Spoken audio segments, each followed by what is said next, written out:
Comme disait Laura, je vais essayer de parler calmement, doucement, parce qu'à chaque fois je parle toujours trop vite. Voilà, donc le message que je voulais vous faire partager ce matin, c'est une histoire que j'ai vécue personnellement. Voilà. Il y a quelques années, c'était dans le cadre de mon travail. Donc après, il y a des choses beaucoup plus graves dans la vie, et là ça reste vraiment matériel, c'est que le travail, mais il y a des choses plus graves comme la maladie ou les tensions qu'il peut y avoir dans sa tête. Et puis en plus, je ne pense pas être le seul à avoir eu des problèmes dans le monde du travail, avec son employeur ou son entreprise.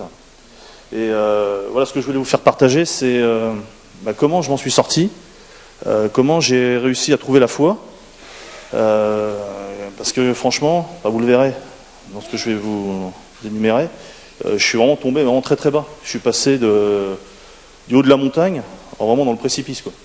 Dans le précipice financier, moralement, où je me mentais à moi-même. Et vous verrez dans mon message, il y a une date charnière dans ma vie, c'est septembre 2013. Septembre 2013, ça a tout changé dans ma vie. Il y a eu un avant, et après septembre 2013, il y a eu un après. Où spirituellement, j'ai trouvé la foi, et puis au niveau de ma situation professionnelle, où là, je me suis senti grandi. Voilà.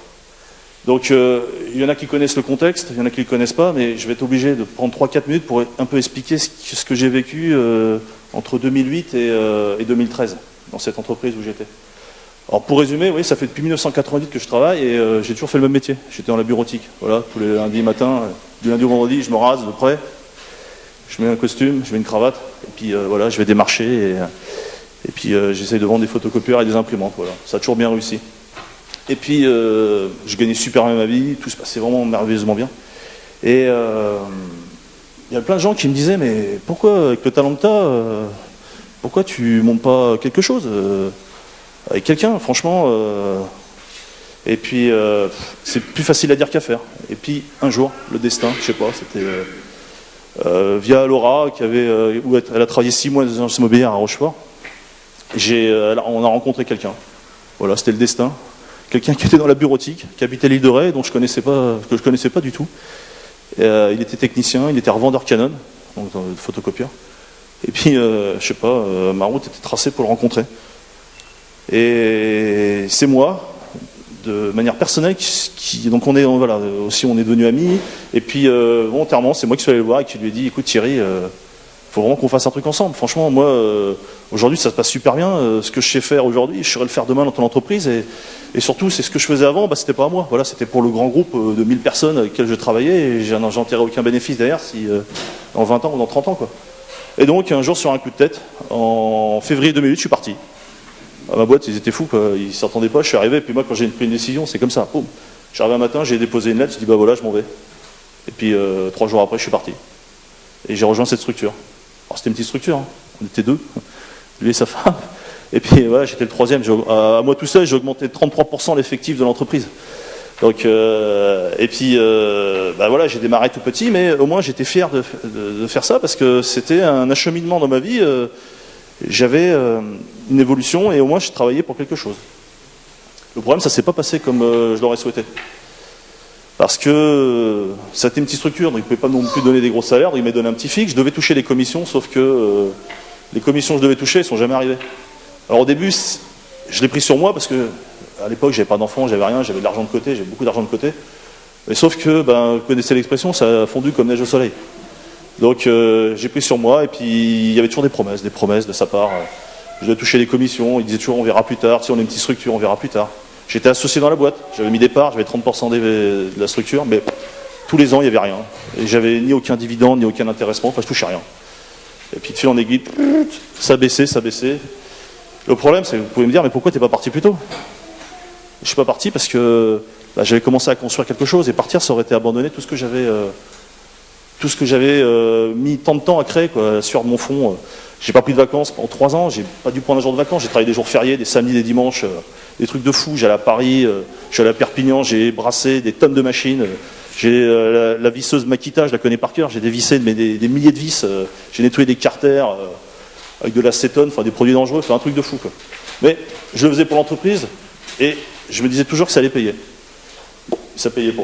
Et puis toujours des promesses, puis après j'ai découvert des choses hallucinantes, qu'il détournait de l'argent à titre personnel, il s'est financé sa maison, enfin des trucs de fou, franchement, des trucs de fou. Où je le savais, mais j'essayais de me voiler la face. Vous voyez, je me mentais à moi-même. C'était un truc de fou, c'est que Laura, elle savait pas tout ça. Je me mentais à moi-même le matin, je me levais, et enfin voilà, c'était naturel, c'était comme si c'était rentré dans le rituel que de faire ça, c'était normal. J'avais qu'une seule crainte, c'était que ma voiture elle casse ou un truc comme ça. J'avais un taux d'endettement mais monstrueux, quoi. J'aurais même pas pu acheter une voiture ou rien du tout.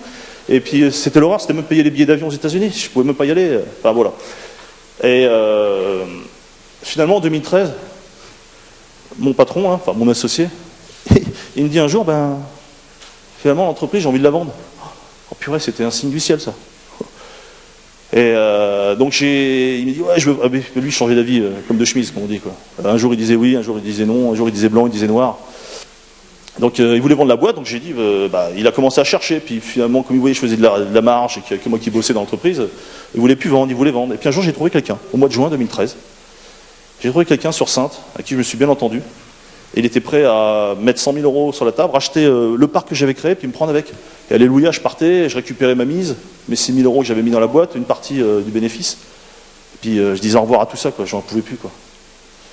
Sauf que quand je lui ai dit Thierry, c'est bon, j'ai trouvé quelqu'un, oh ben non, on va pas vendre, attends, moi j'ai 52 ans, tu sais, dans 8 ans je suis en retraite, on continue encore comme ça, enfin non, je continue encore comme ça, parce que c'était moi plutôt. Et puis, c'est pas 100 000 euros qu'on vendra, c'est 1 million d'euros.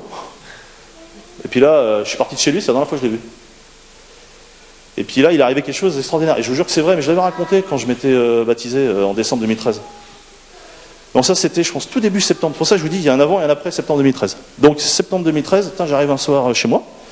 Alors, Jonah, il avait 4 ans, Jude était tout bébé, il avait 2 ans. Et puis, ils étaient en train de jouer dans la chambre sur le lit. Et puis, je vous jure que c'est vrai, hein, ça peut paraître étonnant, mais... ils étaient en train de jouer, lancer des jouets sur le lit, là, puis il lançait des livres, et puis il a lancé la Bible. Et je pensais qu'il avait déchiré, elle était retournée comme ça sur le lit, puis je l'ai prise. Et c'est tombé sur le psaume 27. Et je sais pas pourquoi je l'ai lu. Et il s'intitule « Près du Seigneur, je n'ai pas peur ». Et là, je vous promets, quand j'ai lu ça, j'ai vu ma vie défiler, les 5 ans et demi d'enfer, enfin c'était l'enfer, 5 ans et demi d'enfer avec cette personne, c'était écrit là. Là, vous savez, comme on dit, la brume que j'avais dans les yeux, les nuages noirs, tout ça s'est effacé, puis j'ai eu comme un rayon de soleil. Alors, je vais vous le lire, vous allez comprendre. Alors, ça s'intitule « Près du Seigneur, je n'ai pas peur. Le Seigneur est ma lumière et il me sauve. Je n'ai peur de personne. Le Seigneur protège ma vie avec puissance, je ne tremble devant personne. Quand des gens mauvais s'avancent pour me détruire, là, on peut dire mon patron, ce sont eux, mes ennemis féroces, qui perdent l'équilibre et qui tombent. Si une armée se prépare à m'attaquer, je n'ai pas peur, même si on fait la guerre. Je garde confiance. Après, je vais sauter quelques versets. Oui, quand tout va mal, le Seigneur m'abrite sous son toit, il me cache au fond de sa maison, il me place en sécurité au sommet d'un rocher. Et je vous jure que j'ai lu ça, j'ai eu comme une révélation. Je savais que j'allais partir, mais là, 2 jours après, on s'est eu au téléphone, on s'est engueulé, on s'est fâché, et puis dès qu'on a raccroché, c'est la dernière fois que j'ai entendu sa voix, et puis je suis parti. Donc là, septembre 2013, il y a eu un changement dans ma vie, mais c'était énorme, je vous promets, c'était un truc de fou. Après septembre 2013, qu'est-ce qui s'est passé ? Je ne sais pas si vous vous souvenez, on a été à Sablonceau, c'était le 21 septembre. Donc moi, je suis parti de l'entreprise, et une semaine après, j'ai remonté une structure à Saintes. Donc le 21 ou le 22 septembre, on était à Sablonceau, puis je commençais le lendemain la nouvelle structure qui devait officiellement racheter la boîte où j'étais. Et puis je vous avais annoncé, vous voyez, que tout a changé dans ma vie. Spirituellement, j'ai progressé, j'ai mis ma foi dans le Seigneur, vers la victoire, et j'ai annoncé que j'allais me baptiser. Donc en septembre 2013, j'ai annoncé me baptiser pour décembre. Fin septembre 2013, Laura me dit je suis enceinte. Et c'est vrai, vous faites le calcul, tac, et Sven, tac, il est arrivé en mai 2014. Qu'est-ce qu'il y a eu aussi en septembre 2013 quand j'ai quitté mon employeur, j'ai pris mon courage de demain, je suis allé voir un avocat, et puis boum, j'ai mis au prud'homme. Alors ça a duré pendant 2 ans, il y a eu tout plein de... Enfin, comme on dit, la justice des hommes, c'est pas la même que la justice du Seigneur, mais ça a duré pendant 2 ans, et finalement j'ai eu gain de cause, voilà, j'ai été indemnisé, alors, pas tout ce que j'aurais voulu avoir, mais au moins j'ai eu gain de cause derrière, au niveau de la justice. Donc voilà, franchement c'était énorme, cette date-là, c'était quelque chose de fou. Septembre 2013, tout a changé. Financièrement, voilà, je me suis remis un peu à flot, ça allait mieux. Spirituellement, ah oui aussi, à partir de septembre 2013, Laura peut le confirmer, dans ma voiture, j'ai souvent ma Bible. J'ai une envie de poche, et puis quand j'ai un coup de blues ou quand je vais à un rendez-vous, des fois, j'ai un petit verset pour me motiver ou pour trouver la pêche et la foi. Donc voilà, moi ce que je voulais vous dire, c'est que il y a rien de perdu dans la vie, et puis et si on met notre foi vers le Seigneur, et il nous guidera toujours vers la victoire, et il effacera toutes les craintes et toutes les peurs qu'on puisse avoir. Alors, donc là je vous ai parlé des psaumes, il y a des passages dans la Bible qui m'ont aussi fortifié. Vous voyez, si vous vous souvenez, l'histoire de David contre Goliath. Moi, j'étais David, à l'époque, quand j'ai voulu attaquer mon ancienne structure. Vous savez, vous vous battez contre la justice et les avocats, c'est pas simple. Et en plus, j'ai eu des rebondissements énormes avec cet avocat. Et il y avait aussi dans Deutéronome 20, qui m'a aussi inspiré, c'est quand Moïse il dit à l'armée israélite, parce qu'ils ont peur.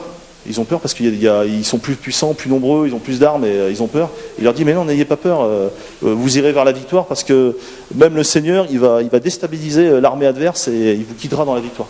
Donc tout ça, vous voyez, ça c'est ma vie. Et ce psaume 27, il m'a radicalement, mais vraiment changé, je vous promets, c'est un truc de fou. Tout a changé du jour au lendemain.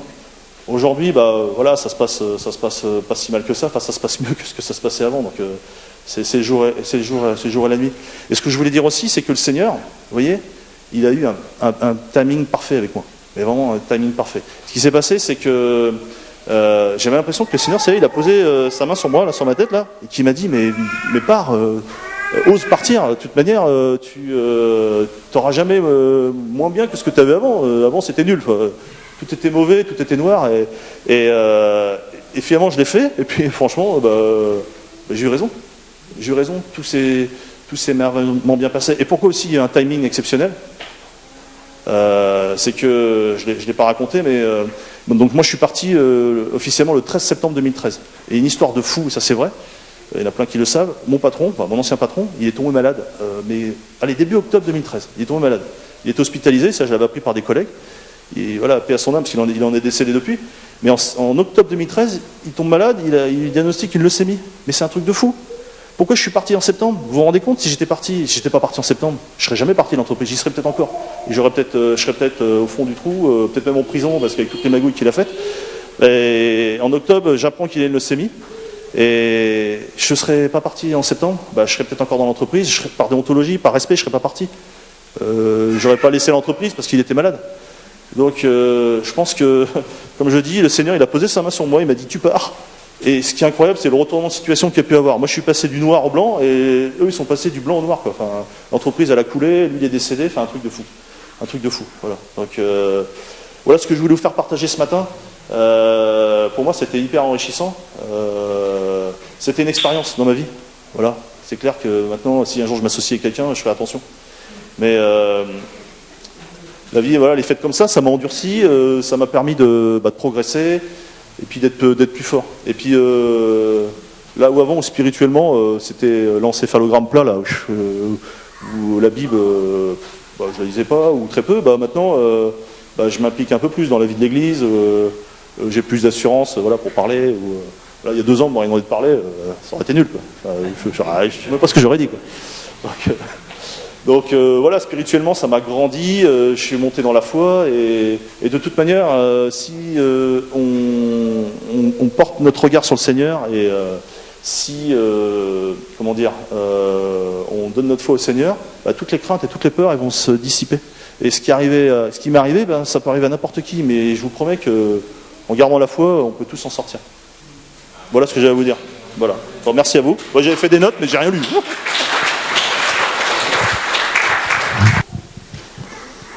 Je vais commencer par une question.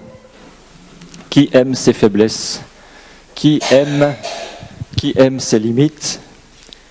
Qui aime ressentir qu'il est dans une zone où il ne contrôle rien ou pas grand-chose ? Qui aime ce genre de choses ?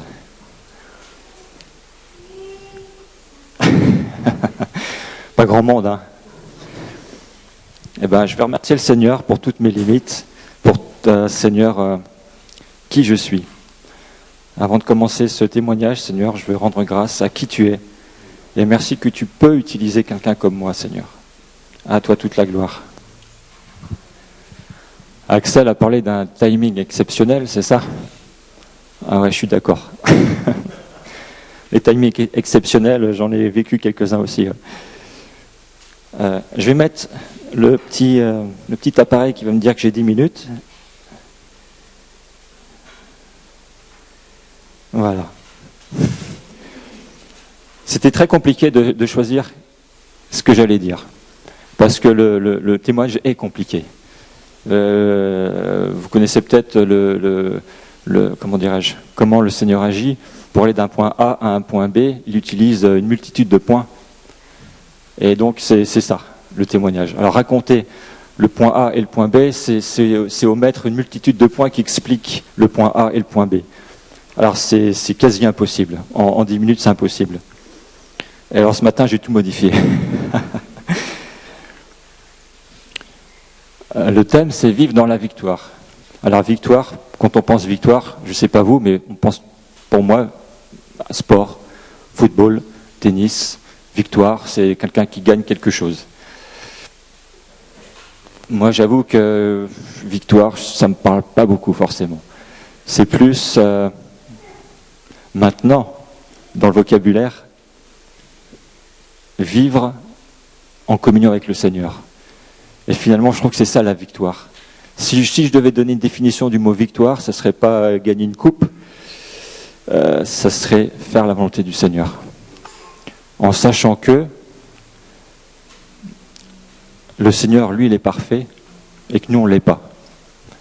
Et que c'est très compliqué pour quelqu'un qui n'est pas parfait de faire la volonté de quelqu'un qui est parfait. Là, c'est quand même assez balèze. Donc, c'est pour ça que j'ai voulu commencer par remercier le Seigneur de mes limites, de tous mes défauts, de tout ce que je suis, parce que ça ne l'empêche pas de m'utiliser. Et ça, c'est une source de réconfort considérable.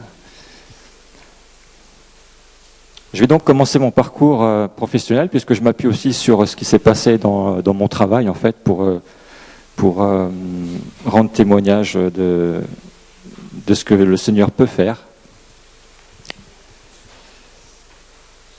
Je vais commencer à l'Alsace, très court. L'Alsace, j'y suis allé en déplacement professionnel. C'est pareil, pour l'expliquer, c'est comme les dominos. Vous savez, vous bougez un domino, ça bouge un autre domino, ça bouge un autre domino, etc. Et donc je commence au domino qui se trouve par là. Donc l'Alsace. C'est partir, c'est comme Abraham. Quand il est parti, quand on lui a dit pars. Bon, ok, pars dans un pays que tu ne connais pas, dans un endroit que tu ne connais pas. L'Alsace, c'était un peu ça. Mais c'était aussi quelque part pour moi une sorte de terre promise. Quelque chose que j'avais dans le cœur. Je ne le savais pas, je l'ai découvert au moment où le Seigneur m'a proposé cette destination. Au même moment, exactement au même moment, on m'a proposé un quasi-CDI à La Rochelle. J'habite à Rochefort, c'était donc dans le contexte, c'était ça. On m'a proposé un CDI à La Rochelle et en même temps faire de l'intérim en Alsace. J'avais quelques heures pour répondre. Pas facile de faire un choix en quelques heures, de peser le pour, le contre, de faire une liste, les plus, les moins, etc. La réponse, il faut qu'elle soit très très rapide. Il a fallu que je m'assoie dans un fauteuil, n'ayant pas de signe particulier, pas de révélation particulière. Je me suis simplement assis et j'ai dit, Seigneur, dans mon cœur, c'est l'Alsace. Voilà, tout simplement. Je suis parti en Alsace et j'ai vécu des choses extraordinaires là-bas. Vraiment extraordinaires. J'ai laissé mon épouse ici à Rochefort et je te remercie, ma chérie, de ta patience. Mais là-bas, j'ai vécu des choses extraordinaires, des choses que je n'avais jamais vécues avant et que je n'ai pas vécues depuis.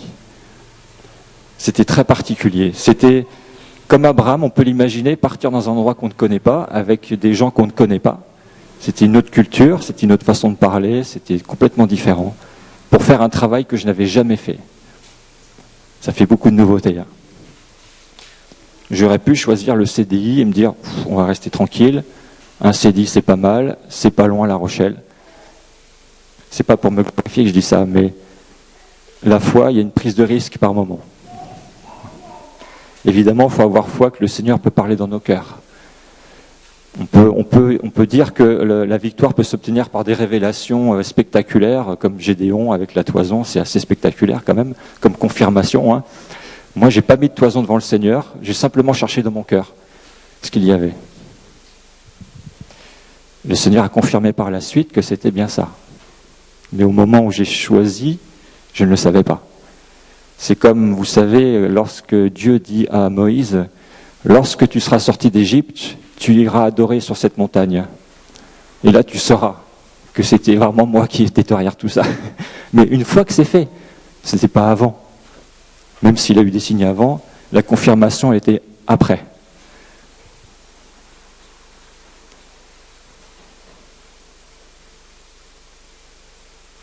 En Alsace, j'ai posé 2 principes. Mais je crois vraiment que c'est le Saint-Esprit qui a appuyé très fort sur mon cœur. Vous savez, c'était comme une pression sur quelque chose, c'était fort. C'était vraiment fort. La première, c'est laisser Dieu me juger. Laisser Dieu juger de ce que je fais. C'est pas à moi de juger. J'étais dans un environnement complètement nouveau. Et il fallait que je sois efficace rapidement en n'ayant jamais fait ce pourquoi me payer. C'était très compliqué. C'était dur. Quelqu'un m'a même dit des mois plus tard, ce jour-là, je me rappelle, tu avais l'air dégoûté. Parce que quand j'ai découvert le travail, ouf, c'est quoi ça? J'étais le plus petit. J'aurais jamais dit quel était mon niveau scolaire dans le milieu dans lequel j'étais. Tellement j'avais honte. J'avais honte parce que j'ai travaillé avec des gens qui étaient au niveau scolaire, mais largement au-dessus de moi. Donc j'avais honte. J'étais tout petit. Et le Seigneur m'a conduit. Il m'a conduit. Quand je suis arrivé en Alsace, on m'a dit, le top, c'est de faire technicien d'essai. C'est ça le top. À la fin, j'ai fini technicien d'essai. J'ai jamais dit quel était mon niveau scolaire. Donc, laissez Dieu me juger. Parce que si je m'étais jugé moi-même, effectivement, j'aurais sans doute renoncé à plusieurs reprises. Donc, j'ai dit, Seigneur, ce sont les autres qui vont me juger.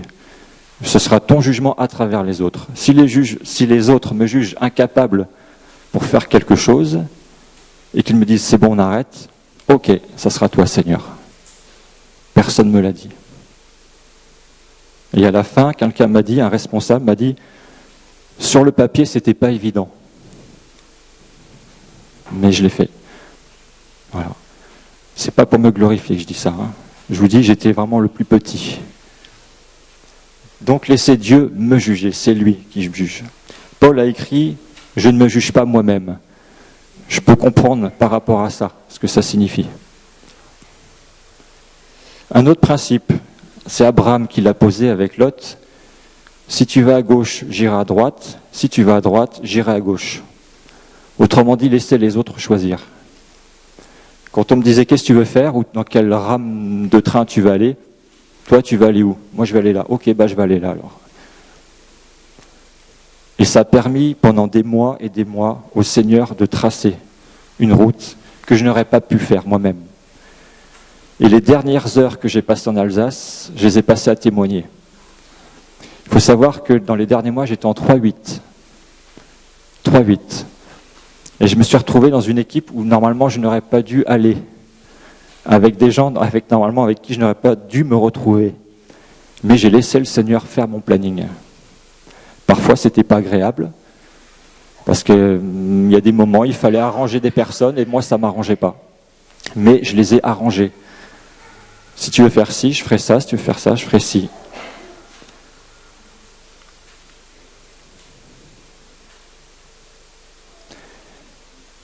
À un moment donné, en Alsace, j'ai dit, Seigneur, si tu veux que je rentre à Rochefort, mets-le-moi à cœur. Quelques jours après, il m'a mis à cœur de rentrer. Je suis rentré. J'ai dit en Alsace, je m'en vais. Ah bon, tu t'en vas, t'es sûr que tu ne veux pas rester? C'était un bon salaire. Socialement, c'était vraiment le top de ce que j'avais. C'est le top. Voilà, c'est le top. Pour moi, dans ma branche, c'est le top. Le Seigneur me met à cœur de rentrer, je laisse tout tomber. J'abandonne tout. J'avais une petite piste pour un CDI à La Rochelle, mais quand je suis arrivé à Rochefort, la piste j'avais donc plus rien. J'ai quitté quelque chose de très bien pour plus rien du tout. Mais je l'ai fait avec foi. J'étais convaincu de ce que j'avais fait, je n'avais aucun regret. J'avais juste des craintes par rapport au chômage, tout ça, mais je sais pourquoi j'ai fait ce que j'ai fait. Il me reste 1 minute, c'est impossible de finir. Je me suis retrouvé dans une entreprise ici à Rochefort parce que j'ai fait l'Alsace. Sinon, je n'aurais pas pu y rentrer. L'entreprise a eu des graves difficultés rapidement. Licenciement économique. J'ai fait partie de la 2e vague de licenciement. Et j'ai dit au Seigneur, pourquoi je l'ai dit, je ne sais pas. L'entreprise où j'étais s'appelait Comeka. Ni Comeka, ni chômage. Je ne voulais pas rester chez Comeka parce que l'ambiance était tellement difficile que je n'avais pas du tout envie de rester dans cette entreprise. Et je ne voulais pas retourner au chômage. Alors, Seigneur, ni chômage, ni Comeka. Et le Seigneur a entendu. J'ai donc été licencié. Donc Comeka, ça se termine. Et avant même la fin du préavis, on m'a proposé un autre CDI dans une entreprise. Je vais m'arrêter. Mais pour dire, le timing du Seigneur, je suis rentré dans cette entreprise en CDI. Je ne voulais pas y aller dans cette entreprise parce que j'avais démissionné des années auparavant parce que c'était dur. Parce que l'organisation, etc., il y a plein de choses qui ont fait que je suis parti. J'y suis retourné parce que j'avais rien d'autre, je connaissais rien d'autre. Ils m'ont dit CDI. 3 jours après que j'ai commencé, j'ai reçu un appel d'une autre entreprise que j'avais quittée aussi et qui m'a dit qu'est-ce que tu fais? Je dis voilà, je suis dans l'autisme. Tu veux pas venir chez nous? Je suis désolé, mais j'ai déjà signé quelque chose avec une autre entreprise. Je suis désolé, je peux pas. J'ai attendu 2 jours, j'ai rappelé. C'est quoi? Qu'est-ce que tu me proposes? Ça, ok, génial. Merci Seigneur, c'est super. C'est une bouée de sauvetage extraordinaire. Je vais essayer de faire court, vraiment 30 secondes. Comment cette entreprise m'a rappelé? Donc c'est Fontaine-Pajot. Je descendais l'avenue d'Iras. L'avenue d'Iras, il y a une boulangerie. Je vais peut-être 1 ou 2 fois par an dans cette boulangerie. C'était un dimanche matin. Déjà, je me retrouvais là. Mon responsable actuel, donc, descendait l'avenue d'Iras en voiture. Il m'a vu du coin de l'œil. Ensuite, il a regardé dans son rétroviseur et il m'a dit ça a été comme un flash. Parce que ça lui a rappelé, il s'est rappelé, il savait que j'étais là. J'étais disponible. Déjà, parce que pour lui, j'étais en Alsace, j'étais resté là-bas, c'était, voilà. Donc, on s'est croisés d'une façon extraordinaire. Pour avoir mes coordonnées, il les avait plus.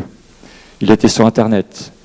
J'étais dans une période où j'avais laissé une annonce sur les pages jaunes comme photographe, parce que je voulais me laisser comme auto-entrepreneur. Le Seigneur m'a dit non. Donc j'ai donc arrêté d'être auto-entrepreneur photographe. Mais grâce à cette annonce temporaire, mon responsable a pu retrouver mon numéro de téléphone. Et c'est comme ça que maintenant je suis embauché depuis 1 mois et demi. J'ai quitté encore une fois un CDI pour faire de l'intérim et maintenant je suis retourné en CDI. Je ne sais pas quel sera l'avenir, mais j'ai confiance dans le Seigneur. Gloire à Dieu.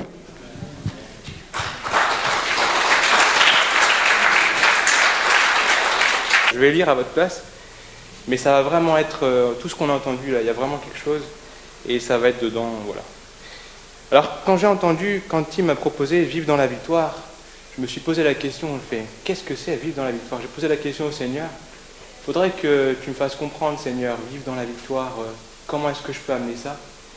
Et tout de suite, il m'est venu une image. C'était, donc il y avait plusieurs noms, plusieurs personnes dans la Bible avec des victoires comme ça. Pour moi, j'ai trouvé ça ponctuel. Je me suis dit, c'est une victoire, ok. Mais vivre dans la victoire, c'est autre chose. Vivre dans la victoire, c'est vaincre et vaincre encore. Et c'est avec ça que je me suis arrêté sur un personnage, Joseph, on va voir ça ensemble. Donc vivre dans la victoire, cela veut dire vaincre et rester vainqueur, marcher de victoire en victoire.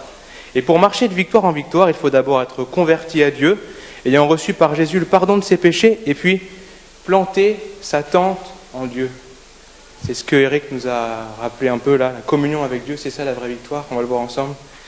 Donc psaume 91, verset 1, « Celui qui demeure sous l'abri du Très-Haut repose à l'ombre du Tout-Puissant. » Éphésiens 6, verset 13, « Prenez toutes les armes de Dieu, afin de pouvoir résister dans le mauvais jour et tenir ferme après avoir tout surmonté. » Pour illustrer cette pensée, on va considérer ensemble la vie d'un homme, Joseph, qui a vécu dans la victoire et vécu une vie de victoire. Alors Joseph, c'est d'abord le fils de Jacob, Jacob le fils d'Isaac, et Isaac le fils de la promesse de Dieu faite à Abraham. Quand on considère un peu la vie de Joseph humainement, on n'a pas l'impression d'avoir en face de soi un vainqueur, vendu par ses frères qui en avaient assez de ses visions, roulé dans la farine par la femme de Potiphar devant laquelle Joseph est demeuré ferme, prison. Et pourtant, il y a des situations bizarres quand même dans la vie des fois. Et pourtant, Dieu a donné une vocation à Joseph. Le dessein de Dieu va s'accomplir, se servant des circonstances si défavorables en apparence de sa vie. Genèse 45, versets 5 et 7. J'essaie de ne pas aller trop vite. C'est Joseph qui parle à ses frères. « Car c'est pour vous sauver la vie que Dieu m'a envoyé vers vous. Dieu m'a envoyé devant vous pour vous faire subsister dans le pays et pour vous faire vivre par une grande délivrance. » Jésus a agi de cette même manière envers nous. Il nous a sauvés en prenant à la croix sur lui le salaire que méritaient nos crimes, la mort, afin de nous faire vivre par une grande délivrance. Romains 8, verset 28. « Toute chose concourt au bien de ceux qui aiment Dieu, de ceux qui sont appelés selon son dessein. » Ecclésiaste 3, verset 10. « Dieu fait toute chose bonne en son temps. Même, il a mis dans le cœur de tous les hommes la pensée de l'éternité. » Alors, quel est le secret de la réussite de la vie de Joseph ? D'abord, en point 1, dès son jeune âge, il a appris à connaître Dieu, comme Samuel. 1 Samuel 2, verset 21. « Lorsque l'Éternel eut visité Anne, elle devint enceinte, et elle enfantera 3 fils et 2 filles. Et le jeune Samuel grandissait auprès de l'Éternel. » Comme Timothée, 2 Timothée 3, verset 15. Paul dit à Timothée, « Dès ton enfance, tu connais les saintes lettres qui peuvent te rendre sage à salut par la foi en Jésus-Christ. » Deuxième point, l'Éternel était avec lui parce qu'il était avec l'Éternel. Genèse 39, verset 2. L'Éternel fut avec lui, donc avec Joseph, et la prospérité l'accompagna. Il habitait dans la maison de son maître, l'Égyptien. 2 Chroniques 15, verset 2. Et Azaria alla au-devant d'Asa et lui dit, « Écoute-moi, Asa, et tout Juda et Benjamin, l'Éternel est avec vous quand vous êtes avec lui. » Troisième point, Joseph avait compris qu'il devait demeurer en Dieu, rester attaché au cep pour que Dieu demeure en lui. Jean 15, versets 4 et 5, Jésus dit « Demeurez en moi et je demeurerai en vous. Comme le sarment ne peut de lui-même porter du fruit s'il ne demeure attaché au cep, ainsi vous ne le pouvez pas non plus si vous ne demeurez en moi. Je suis le cep, vous êtes les sarments. Celui qui demeure en moi et en qui je demeure porte beaucoup de fruits, car sans moi, vous ne pouvez rien faire. » Quatrième point, Joseph, comme Daniel, Jérémie, et même comme son grand-père Isaac, qui sortait dans les champs pour méditer, avait sa relation personnelle avec Dieu. Ça, je vous le laisse pour la fin. Cinquième point, Dieu était son refuge. Psaume 91, versets 2 à 7, donc là c'est la suite de ce qu'on a lu tout à l'heure. « Je dis à l'Éternel, mon refuge et ma forteresse, mon Dieu en qui je me confie, car c'est lui qui te délivre du filet de l'oiseleur, de la peste et de ses ravages. Il te couvrira de ses plumes et tu trouveras un refuge sous ses ailes. Sa fidélité est un bouclier et une cuirasse. Tu ne craindras ni la flèche qui vole de jour, ni la peste qui marche dans les ténèbres, ni la contagion qui frappe en plein midi. Que 1000 tombent à ton côté et 10 000 à ta droite, tu ne seras pas atteint. » Pour nous, si notre vie appartient à Jésus et si nous nous laissons conduire par lui, comme Axel ou Eric, ces paroles nous concernent. 1 Pierre 4, verset 19, « Ainsi que ceux qui souffrent selon la volonté de Dieu remettent leurs âmes au fidèle Créateur en faisant ce qui est bien. » Romains 8, versets 35 à 37, « Qui nous séparera de l'amour de Christ ? Sera-ce la tribulation, ou l'angoisse, ou la persécution, ou la faim, ou la nudité, ou le péril, ou l'épée, ou la prison pour Joseph. Selon qu'il est écrit, c'est à cause de toi qu'on nous met à mort tout le jour, qu'on nous regarde comme des brebis destinées à la boucherie. Mais, dans toutes ces choses, nous sommes plus que vainqueurs par celui qui nous a aimés. 1 Timothée 6, verset 12. Combat le bon combat de la foi. Saisis la vie éternelle à laquelle tu as été appelé et pour laquelle tu as fait une belle confession en présence d'un grand nombre de témoins. 1 Jean 5, verset 4 et 5. Car tout ce qui est né de Dieu triomphe du monde, et la victoire qui triomphe du monde, c'est notre foi. Qui est celui qui a triomphé du monde, sinon celui qui croit que Jésus est le Fils de Dieu? Je conclus. Pour vivre dans la victoire, il nous faut une relation intime avec Dieu et persévérer dans la foi en Jésus. Le reste découle de tout cela. Psaume 1er, et là je vous laisse ça, c'est beau ça. Heureux l'homme qui ne marche pas selon le conseil des méchants, qui ne s'arrête pas sur la voie des pécheurs et qui ne s'assied pas en compagnie des moqueurs, mais qui trouve son plaisir dans la loi de l'Éternel et qui la médite jour et nuit. Il est comme un arbre planté près d'un courant d'eau qui donne son fruit en sa saison et dont le feuillage ne se flétrit point, tout ce qu'il fait lui réussit. Ça, on va le lire ensemble. Genèse 49, versets 22 à 25. C'est formidable, vraiment formidable.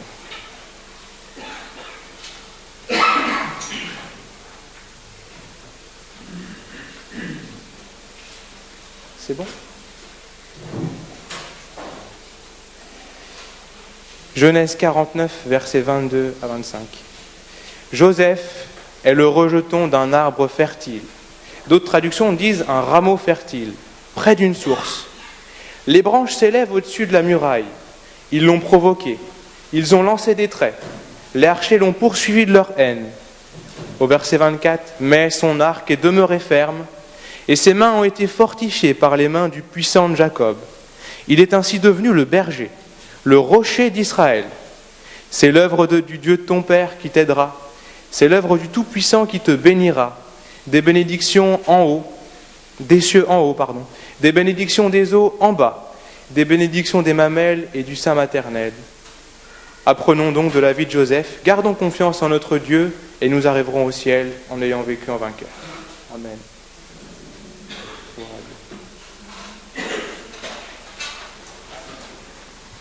Gloire à Dieu.